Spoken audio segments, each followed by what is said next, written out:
Bonjour, bienvenue à ce message lumière de la famille Myriam. Nous sommes jeudi de la 6e semaine du temps pascal. Et en Belgique, c'est l'Ascension aujourd'hui. C'est une grande fête. Et c'est même férié aujourd'hui. Dimanche, ce sera dans d'autres pays, la Pologne, le Canada et d'autres aussi. Je pense que la France aussi. Alors, j'étais bien embêtée, mais j'ai décidé de parler de l'ascension aujourd'hui parce qu'il y avait deux choses très intéressantes qui m'ont beaucoup parlé et qui pourraient faire même l'objet d'un message lumière du temps ordinaire. Je vais prendre la lecture dans le livre des Actes des Apôtres qu'on nous donne pour l'ascension. Au cours d'un repas que Jésus prenait avec ses disciples, il leur donna l'ordre de ne pas quitter Jérusalem, mais d'y attendre que s'accomplisse la promesse du Père. Il déclara, cette promesse, vous l'avez entendue de ma bouche. Alors que Jean a baptisé avec l'eau, vous, c'est dans l'Esprit Saint que vous serez baptisés d'ici peu de jours.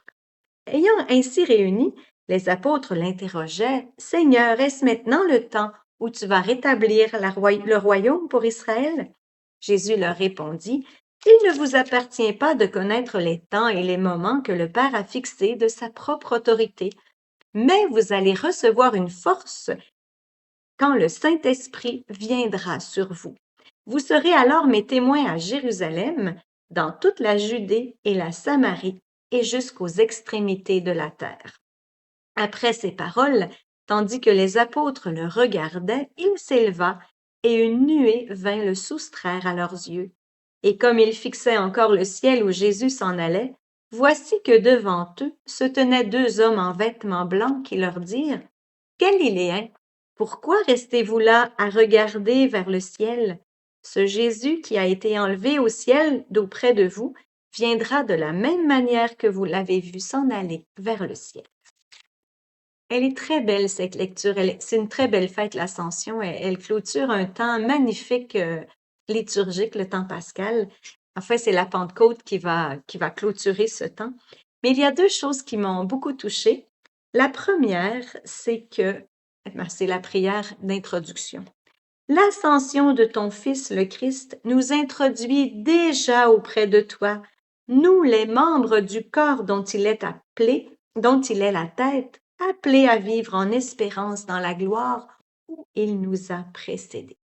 Jésus monte au ciel et grâce à cette ascension, notre nature humaine est introduite dans le ciel, dans la Trinité. Quelle belle dignité nous avons! Et cela nous donne de l'espérance parce que Jésus nous prépare une place et nous aurons et nous aussi, nous vivrons une vie éternelle. Et comme j'ai parlé du credo à presque tous mes messages lumière du temps pascal, je crois en la résurrection de la chair, à la vie éternelle. Nous clôturons ainsi le credo de notre temps pascal. Une autre belle chose que j'ai trouvée, c'était Homme de Galilée, pourquoi restez-vous là à regarder vers le ciel? Il viendra de la même manière celui que vous avez vu s'en aller vers le ciel. Alors, qu'est-ce que ça nous invite, nous? Regarder vers le ciel. Bien, je pense que le Seigneur aujourd'hui veut nous donner une grâce de contemplation.